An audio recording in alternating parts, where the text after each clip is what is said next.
Och det är alltså körlektion teori nummer 4. Och här kommer alltså röda bilen körande här. Och trästrollet som upptäcker kinderäggmonstret här blir lite rädd och går ut på gatan och får väja.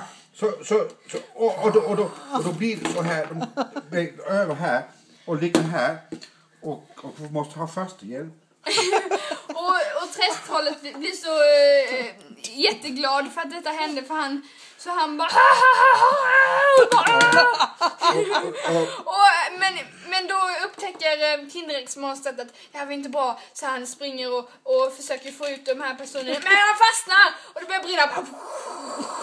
Om du ska köra den här sån som man i verkligheten ska göra, men i verkligheten ska göra här, då ska man se att här är en farlig situation här, så man saktar in lite när man kör igenom här.